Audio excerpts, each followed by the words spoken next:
इस कार्यक्रम के पुण्यार्जक हैं साधु सेवा ट्रस्ट। सभी गुरु भक्तों का एक ही प्रण, साधु सेवा और समर्पण। इसी भाव एवं भावना के साथ कार्य कर रहा है साधु सेवा ट्रस्ट। हम जानते हैं हमारे गुरुओं ने हमें इतना सब कुछ दिया, परंतु हमने अपने गुरुओं के लिए क्या किया, ये सवाल जरूर उठता है। देश के कई ऐसे प्रांत हैं जहां पर दिगंबर मुनियों को विहार करने में बहुत कठिनाई आती है। चौके वाले न मिलने पर विहार के दौरान आहार की व्यवस्था भी नहीं बन पाती।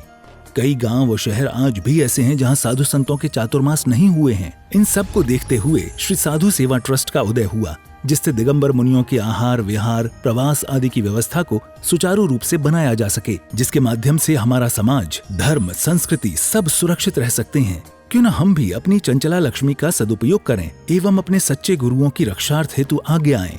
योजना: परम संरक्षक 1,11,111 रुपए, वरिष्ठ संरक्षक 51,151 रुपए, संरक्षक 31,131 रुपए, आजीवन सदस्य 21,121 रुपए, सदस्य 11,111 रुपए। खाता विवरण: account name VVSP Sadhu Seva trust, bank name HDFC bank limited, account number 50200073358170, IFSC code HDFC 0001273, trust PAN card AADTV 8567E, mail ID vvspsadhusevatrust@gmail.com।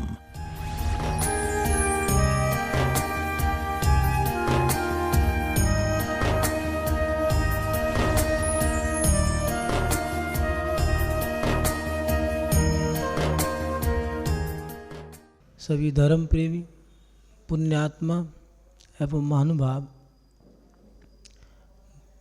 संसार में रहने वाला जीव इस संसार से पार होना चाहता है और धर्मात्मा के मन में यही भावना रहती है कि मैं इस संसार को नष्ट कर दूं। इस संसार में जो आवागमन, जन्म मरण करने की जो क्रियाएं हैं, इन्हें मैं समाप्त कर दूं।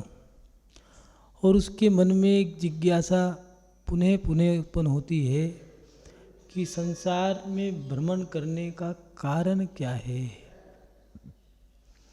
ऐसा कौन सा कारण है जो हमें संसार में भ्रमण कराता है।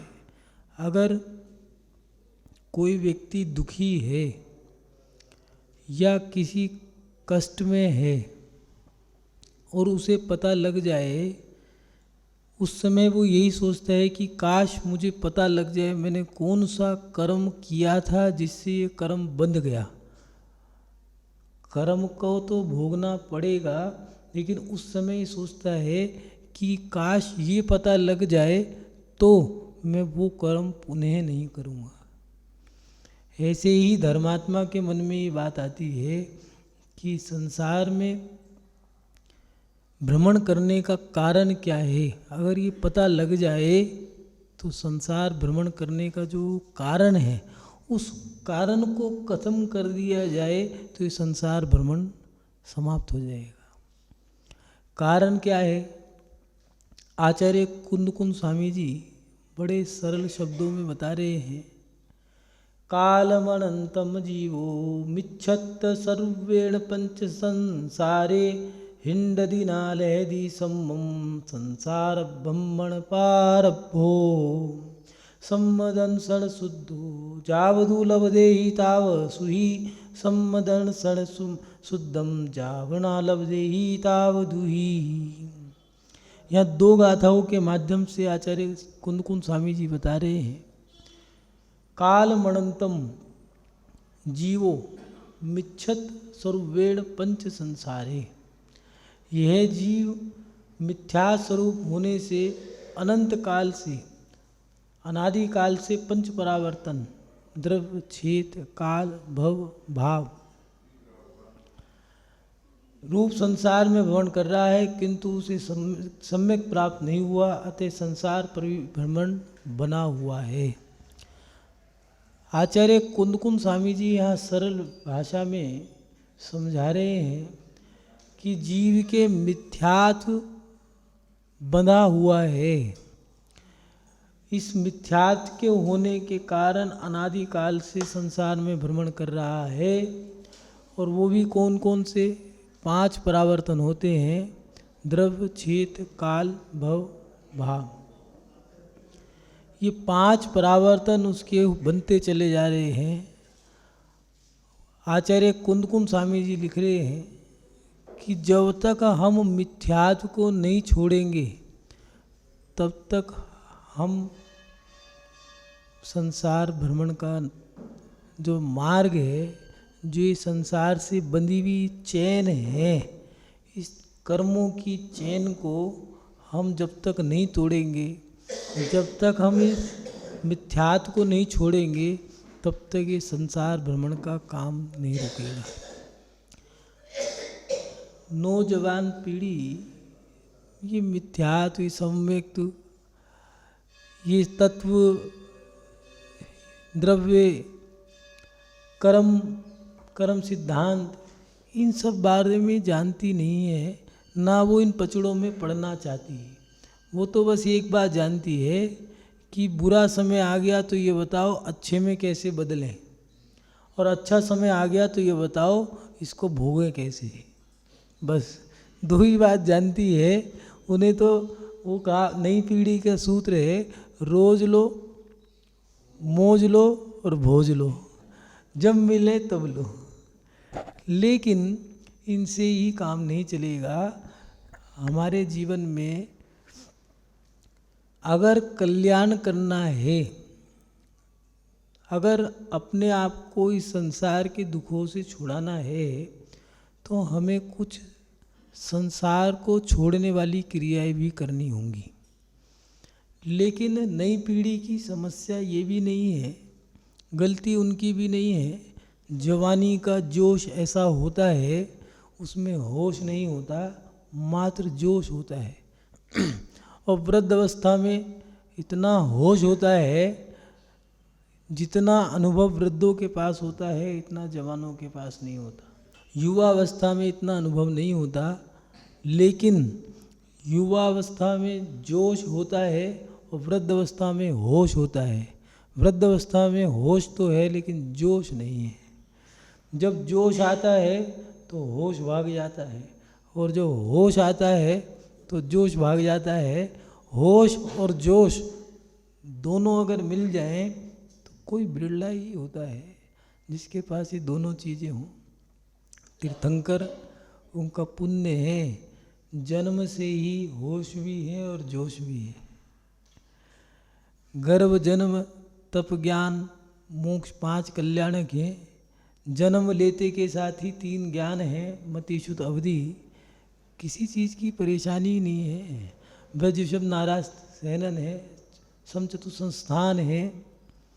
तीर्थंकर प्रकृति सत्ता में नहीं है, अब तो उदय में आ गई।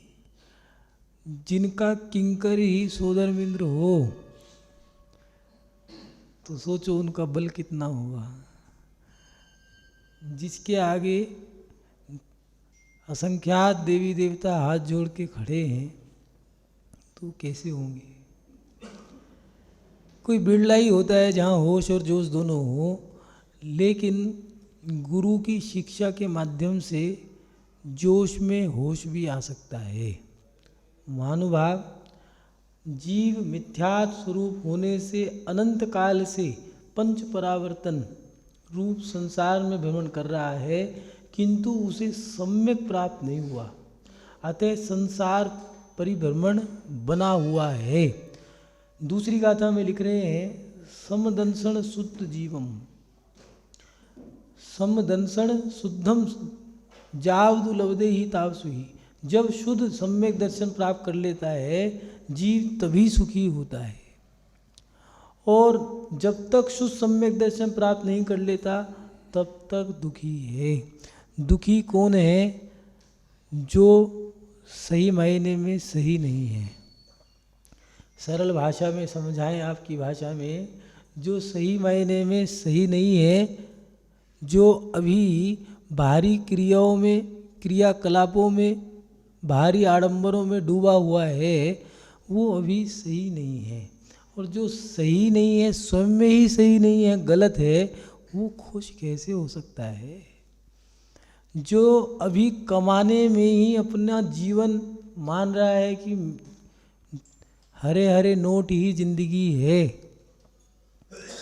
या फिर अभी कोई व्यक्ति ये सोचता है कि मेरा बेटा ही सब कुछ है, परमात्मा, भगवान, ईश्वर, तीन लोक का सुख इसी के पास है, तो अभी ये मान्यता उसकी गलत है। और ये मान्यता उसको कोई कहे कि भैया इतना मोह अच्छा नहीं होता, इतना राग अच्छा नहीं होता, कम कर दो, नहीं मानेगा।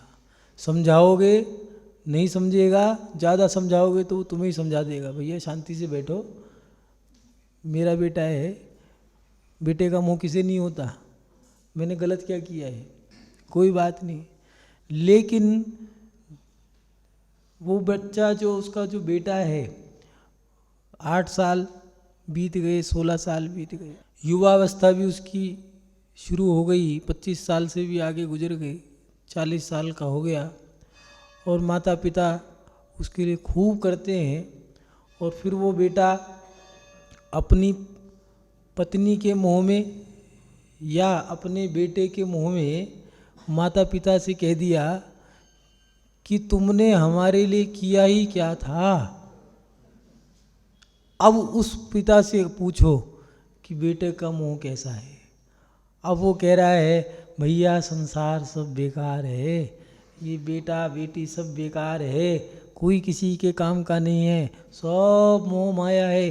क्यों भैया, 40 साल पहले भी तो थी ये बातें। जब हमारा अपना प्रिय व्यक्ति ही हमारे मुंह पर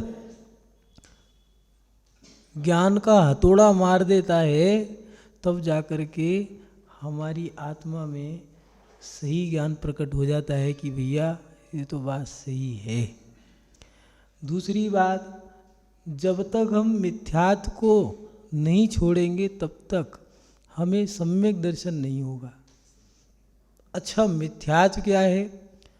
सरल भाषा में समझो तो जो सच्चा धर्म है, जो सच्चाई है, उससे विपरीत जितनी क्रिया हैं वो सब मिथ्यात्व है। अपन लोग आज के समय में व्रत उपवास की क्रियाएं बढ़ा रहे हैं, मंदिर की पूजाएं बढ़ा रहे हैं, मंदिर की भूमियां बढ़ा रहे हैं, लेकिन हमने सम्यक दर्शन शुद्ध करने का प्रयास नहीं किया। जो प्रयास हमें करना है वो नहीं कर पा रहे, और जो नहीं करना है उसमें पूरी हलचल है। हमारा मकसद जो था, हमारा लक्ष्य है अपने सम्यक दर्शन को शुद्ध करना। आचार्य कुंदकुन स्वामी जी द्वितीय गाथा रेणसार में लिख रहे हैं 153 नंबर की गाथा में कि समदर्शन शुद्धम जाव दुलब्धे ही ताप सुही। जब शुद्ध सम्यक दर्शन प्राप्त कर लेता है जीव तभी सुखी होता है। समदर्शन शुद्ध जाव न लब्धे ही ताप दुही। अगर सम्यक दर्शन शुद्ध नहीं है तो वह, जब तक सम्यक दर्शन शुद्ध नहीं होगा तब तक वह दुखी रहता है। हम दुखी क्यों हैं? हमारा दर्शन शुद्ध नहीं है। पहली सीढ़ी जो है जैन धर्म की वो है देव शास्त्र गुरु पे श्रद्धान करना, सम्यक दर्शन। ये व्यवहार सम्यक दर्शन है। अभी निश्चय की बात नहीं कर रहे। निश्चय, कुछ लोग निश्चय की बात करने लगते हैं और व्यवहार की बात करते नहीं। अरे भैया, निश्चय तो PhD से भी ऊपर की चीज़ है, और व्यवहार हमारी पहली सीढ़ी है। इसलिए सम्यक दर्शन ज्ञान चारित्राणि मोक्ष मार्ग। सम्यक दर्शन, सम्यक ज्ञान, सम्यक चारित्र, जब तीनों ये एक हो जाएंगे तभी व्यक्ति को मोक्ष हो जाएगा। आत्मा आत्मा में लीन होना, आत्मा आत्मा में ही देखना, आत्मा आत्मा को ही जाने, ये तीन क्रिया एक साथ कर रहा है व्यक्ति, जो जीव। ये तो हो गया निश्चय किया। और व्यवहार का है कि देव, सच्चे शास्त्र, सच्चे गुरु, यहाँ कंडीशन लगाई है। सच्चे देव पर, सच्चे शास्त्र पर और सच्चे गुरु पर श्रद्धान करना है। अब इसमें अपने अपने आप को टटोल लें कि हमारा सच्चे देव पर कितना श्रद्धान है। सम्यक दर्शन में सच्चे शास्त्रों पे हमारा कितना श्रद्धान है। और सच्चे जो गुरु हैं, ठीक है, घर गए, सबको बुलाया, सबसे क्षमा कराई, सबको क्षमा किया, सबको जो बांटना था बांट दिया। 2 दिन में ये किया, मुनि महाराज के पास गए, दीक्षा ली और 3 दिन पूरे हुए। पता चला चौथे दिन तो प्रातःकाल शुरू ही होना था। वो व्यक्ति कहाँ गए? वो तो समाधि हो गई। ये था श्रद्धान कि साधु ने कह दी तो पत्थर की लकीर है। आज की बातें ना ही करो तो अच्छा है। जमाना बदल गया। पहले तो ये हुआ करता था, सुबह उठते के साथ ही मंदिर जाना है, नहीं गए तो दाना पानी नहीं मिले। लेकिन आज धर्मात्मा को भी धर्म करने का नियम देना पड़े तो ये तो एक विचारणीय बातें हो जाती हैं। सम्यक दर्शन कितना शुद्ध है आपका, उस पर आपको विचार करना पड़ेगा, क्योंकि वही सम्यक दर्शन आचार्य कुंदकुंज स्वामी जी लिख रहे हैं, जब शुद्ध सम्यक दर्शन, निर्दोष सम्यक दर्शन प्राप्त कर लेता है, जीव तभी सुखी होता है। जब तक शुद्ध सम्यक दर्शन प्राप्त नहीं कर लेता तब तक जीव दुखी रहता है। तुम दुखी रहोगे कब तक? सम्यक दर्शन जब तक प्राप्त नहीं कर लोगे। सम्यक दृष्टि तो भगवान से कुछ मांगता नहीं, कोई कांक्षा नहीं, कोई इच्छा नहीं, मंदिर में बैठा है, कोई शब्द नहीं, बस अपने आप में मस्त है। और साधु में भी भेदभाव नहीं, किसी प्रकार की गिलानी नहीं, कोई कुदेव कुशास कुगुरु किसी प्रकार का कोई मतलब नहीं। कोई धर्मात्मा है।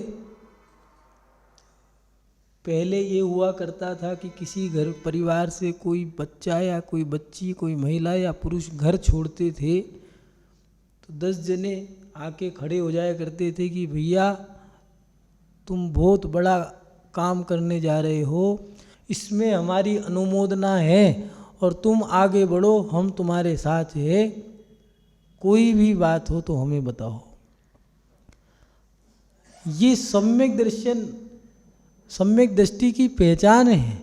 वो सामने वाले का स्थितिकरण करना, उसके दोषों को ढकना, गुणों को फैलाना।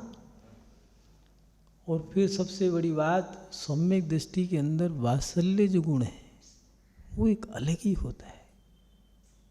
ऐसा वात्सल्य नहीं कि मेरी बेटी खड़ी है, मेरा बेटा खड़ा है, पड़ोसी की बेटी खड़ी है तो उससे तुमने आरती करा दी, बढ़िया। ये क्या हुआ? ये तो मोह हो गया है, राग है। ये तो प्रत्येक व्यक्ति के, जिसको तुम नहीं जानते, मंदिर में आ गए अभिषेक करने, वो छोटा सा बच्चा, माता पिता ने भेज दिया, जाओ अभिषेक करने चले जाओ, धोती दुपट्टा तो पहना दो, वहीं चले जाओ, पहना देगा कोई भी, वहीं पहना देंगे, कोई भी पहना देगा। क्यों कह रहे हैं वो? कि मंदिर में जितने उत्सव में आएंगे सब धर्मात्मा है, कोई ना कोई पहना देगा। और जब वो गए बच्चे, किसी उन बच्चों ने कहा अभिषेक करना है, बस देख करके हरे हो गए। छोटे से बच्चे, चलो वहाँ पर नहाओ, कुएं से पानी खींच करके उनको नहला दिया, कपड़े पहना दिए, कपड़े पहना करके गोदी में ले करके अभिषेक करा रहे हैं और खुशी मना रहे हैं जैसे कि मेरे बच्चे ने ही अभिषेक किया हो। और खुशी किस बात की है? कि ये बच्चे आज धर्म से जुड़ गए, इन्होंने भी जिनेंद्र भगवान के धर्म को आज से स्वीकार कर लिया है। इस बात की उनके अंदर प्रसन्नता होती थी। जमाना बदल गया, अपने आप को फिर टटोलने कैसा समय है। कोई व्यक्ति मंदिर में आया और अभिषेक कर रहा था, उम्र छोटी है, मान लो 10 साल, 8 साल 10 साल की, लुटिया गिर गई। अब बताओ उसको डांटते हो या पुचकारते हो? चौके में आहार दिया। पहले बच्चे बच्चियां आहार देते थे तो महिलाएं बड़ी खुश हुआ करती थी, चलो हमारी पीढ़ी आगे बढ़ गई। आज आहार कौन दे रहे हैं? सम्यक दृष्टि के अंदर जो वात्सल्य होता है, वात्सल्य, प्रेम, करुणा, ममता, वासना, इन सब में अंतर है। वासना वेश्या में पाई जाती है, प्रेम पत्नी में होता है, ममता माँ में होती है, करुणा धर्मात्मा में होती है, वात्सल्य सम्यक दृष्टि में वात्सल्य होगा। और वात्सल्य ही धर्म की प्रभावना कराता है, इसलिए प्रभावना गुण बाद में, वात्सल्य गुण पहले रखा। स्थितिकरण, वात्सल्य और प्रभावना। महानुभाव, हम अपने जीवन में अपनी क्रियाओं को बढ़ा रहे हैं, व्रत उपवास बढ़ा रहे हैं, पूजाओं को बढ़ा रहे हैं, लेकिन हमें सम्यक दर्शन की शुद्धि ही कितनी है, इसको बढ़ाना जरूरी है। मंदिर में भगवान को नमस्कार कैसे किया? सम्यक दर्शन अगर हमारा शुद्ध है तो जुराब पहन करके भगवान को नमस्कार नहीं करोगे। सम्यक दर्शन शुद्ध है तो नीचे जमीन पे बैठ कर के पहले मार्जन करेगा, जिससे मेरे बैठने से कोई जीव पीड़ित ना हो, दुखी ना हो, कष्ट में ना हो, किसी की हिंसा ना हो जाए। क्योंकि सम्यक दृष्टि के अंदर विवेक भी होगा, वात्सल्य भी होगा, सम्यक दर्शन के 8 अंगों का पालन करेगा, विवेक होगा, श्रद्धा, विवेक, क्रिया, इन तीनों पे उसका ध्यान रहेगा। बैठने से पहले मार्जन करेगा, बैठेगा तो साष्टांग नमस्कार करेगा, और नमस्कार करने के बाद 3 बार नमोस्तु भी बोलेगा। वो ये नहीं कहेगा एक बार बोल दे तो क्या पड़ रहा है भैया। नई पीढ़ी वो कहती है कि खड़े खड़े नमोस्तु कर लिया तो क्या दिक्कत है भैया? अभी दिक्कत है। क्या दिक्कत है? अभी तुम सही मायने में धर्मात्मा नहीं हो। जैन धर्म में कट्टर जैन तो वही होगा जो सम्यक दृष्टि होगा। 3 लोक के नाथ सामने बैठे हो और नमस्कार भी ना करो। 3 लोक के नाथ की मुद्रा को धारण करने वाले साधु हों और उनको भी नमस्कार नहीं कर पा रहे, और जिनवाणी सामने रखी है वहाँ पर भी नमस्कार की क्रिया नहीं हो रही, तो अभी सम्यक अधूरा है। मिला जुला परिणाम भी अभी सम्यक में नहीं आया है। मिथ्या सासादन मिश्र गुण स्थान कह सकते हो उसको, लेकिन जैसे ही एक पाले में पहुंच जाओगे तो तुम्हारी छटाई छटनी हो जाएगी। मिथ्यात्व को स्वीकार कर लोगे तो पहले गुण स्थान में चले जाओगे, और अगर मिथ्यात्व छोड़ दिया तो फिर चौथे गुण स्थान में चले जाओगे, तीसरे में नहीं रहोगे। हाँ, मिले जुले परिणाम रखोगे तो तीसरे में रह जाओगे भैया। अभी लटके हो ना तो अटके हो, और लटके हो भटके हो, और सही बताएं तो थोड़े थोड़े अटके हो। एक पैर थोड़ा सा बढ़ा दो, एक कदम बढ़ा दो, तो या तो तुम मिथ्यात्व में चले जाओ या सम्यक में। क्योंकि मिथ्यात्व में भी चले जाओगे तब भी अच्छा है, मिथ्यात्व तोड़ के सम्यक में तो आ जाओगे। लेकिन जो मिले जुले हैं, गंगा गए तो गंगादास, जमुना गए तो जमुनादास, महावीर के पास आए तो महावीर प्रसाद, राम के पास गए तो रामलाल, कृष्ण जी के पास गए तो ठाकुर जी, इन चीज़ों से लाभ नहीं है। क्यों? क्योंकि जिसका भगवान ही अभी एक नहीं बना है, कल्याण कैसे करेगा? जब तक एक लक्ष्य नहीं होगा तब तक मंजिल नहीं मिल सकती। महानुभाव, हमारे जीवन में सबसे पहला सूत्र जो हमारा है जैन धर्म का, देव शास्त्र गुरु पे श्रद्धान करना, और दूसरा सूत्र है जैन धर्म का सबसे अनमोल सूत्र जो है सम्यक दर्शन, इसको शुद्ध करो, इसी से कल्याण होगा। अगर सम्यक दर्शन नहीं है तो तुम्हें सुख भी नहीं मिल सकता। संसार भ्रमण का कारण ही मिथ्यात्व है। इस मिथ्यात्व को तो छोड़ना पड़ेगा। तो क्या छोड़ें? आज के समय में सम्यक दृष्टि मिथ्या दृष्टि चल तो गया, लोगों ने पढ़ लिया, प्रचलन में आ भी गया शब्द, किसी को गाली भी देनी हो मिथ्या दृष्टि कहीं का, इतना कह दिया। लेकिन सम्यक और मिथ्यात्व ये बाहरी क्रिया नहीं है, ये अंतरंग की क्रिया है।